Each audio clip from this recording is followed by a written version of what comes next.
Entertainment और music से जुड़े किस्से सुनने के लिए आज ही सब्सक्राइब करें। महान संगीतकार एस डी बर्मन साहब का मानना था कि एक प्लेबैक सिंगर को स्टेज पर परफॉर्म नहीं करना चाहिए।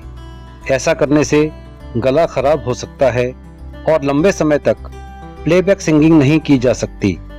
हम सब जानते हैं कि किशोर दा एस डी बर्मन साहब का कितना सम्मान करते थे और उनकी हर सलाह को गंभीरता से लेते थे। एस डी बर्मन साहब की ये बात किशोर दा के मन में घर कर गई थी और इसी वजह से बहुत लंबे समय तक किशोर दा ने स्टेज पर कोई परफॉर्मेंस नहीं दी। फिर कैसे ये बात किशोर दा के मन से निकली और किशोर दा प्लेबैक के साथ साथ स्टेज के भी शहंशाह बन गए। नमस्कार दोस्तों, रेट्रो किशोर के मंच पर आपका स्वागत है। मैं हूं एलन माइकल किशोर। अपने एक इंटरव्यू में सुनील दत्त जी ने बताया था कि एक बार उन्होंने किशोर दा से कहा, गुरु आप इतने बड़े एंटरटेनर हैं, अभिनय से गाने से सबका इतना मनोरंजन करते हैं, आपको स्टेज पर भी परफॉर्म करना चाहिए। यहाँ आगे बढ़ने से पहले मैं ये जानकारी देना चाहूँगा कि फिल्म पड़ोसन की शूटिंग के दौरान सुनील दत्त जी किशोर दा से इतना इम्प्रेस हुए थे कि रियल लाइफ में भी वो किशोर दा को गुरु कहकर ही बुलाया करते थे। आगे सुनील दत्त जी बताते हैं कि स्टेज परफॉर्मेंस के लिए किशोर दा को राजी करने में उन्हें 1 साल का वक्त लगा। देश के सैनिकों के लिए एक शो होना था। तब सुनील दत्त जी ने कहा था, गुरु देश के हर कोने में रेडियो के जरिए लोग आपको सुनते हैं। बॉर्डर पर तैनात सैनिक भी रेडियो के जरिए ही आपको सुनते हैं। सोचो अगर आप खुद उनके सामने उनके लिए गाएंगे तो सैनिकों को कितना अच्छा लगेगा और उनका मनोबल कितना बढ़ेगा। इस बार किशोर दा सुनील दत्त जी की बात मान गए। किशोर दा के इस पहले स्टेज शो का वेन्यू था गैंगटॉक और नाथुला के बीच में सिचुएटेड भारतीय सेना की एक पोस्ट। चारों तरफ बर्फ ही बर्फ थी। लकड़ी का साधारण सा स्टेज बनाया गया था जो कि एक ओपन स्टेज था।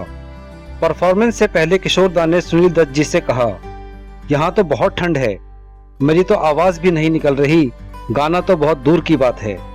तब सुनील दत्त जी ने कहा, गुरु एक काम करते हैं, मैं स्टेज पर सामने खड़ा होता हूँ, आप मेरे पीछे से गाना गाओ, मैं गाने पर मुंह चलाता हूँ, जैसा हमने पड़ोसन फिल्म में किया था।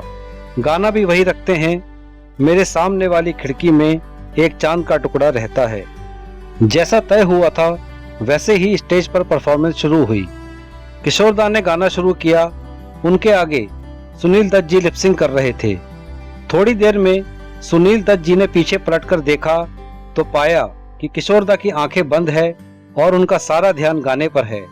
सुनील दत्त जी समझ गए कि किशोर दा के अंदर का कलाकार जाग गया है। सुनील दत्त जी चुपचाप से किशोर दा के सामने से हटकर स्टेज से नीचे उतर आए। जब सैनिकों ने स्टेज पर साक्षात किशोर दा को गाते हुए देखा तो तालियों की ऐसी गगनभेदी गड़गड़ाहट गूंजी कि गाने में तल्लीन किशोर दा की आंखें भी खुल गई। एक बार तो स्टेज पर खुद को अकेला पाकर किशोर दा सकपकाए, लेकिन सकपकाना कुछ ही लम्हों का रहा क्योंकि किशोर दा के अंदर का कलाकार अब रंग में आ चुका था। इस प्रोग्राम के बाद खुद किशोर दा ने कहा था, भारतीय सैनिकों की तालियों की गड़गड़ाहट ने उनके अंदर एक नया उत्साह भर दिया था। इस शो के बाद किशोर दा ने सिर्फ देश में ही नहीं बल्कि विदेशों में भी अनेक स्टेज परफॉर्मेंस दी। जिस तरह प्लेबैक सिंगिंग में किशोर दा का कोई सानी नहीं है, उसी तरह स्टेज सिंगिंग में भी किशोर दा का कोई सानी नहीं है। याद रहे, उस जमाने में स्टेज पर आज के जितने तामझाम और तकनीक नहीं होती थी। आज तो तकनीक की मदद से नौसिखिए भी बेहतरीन स्टेज परफॉर्मेंस दे सकते हैं। उस दौर में ये सहूलियत नहीं थी। दोस्तों, वीडियो पसंद आया हो तो लाइक, शेयर और सब्सक्राइब करके अपना प्यार जरूर देना। आज के लिए इतना ही। नमस्कार।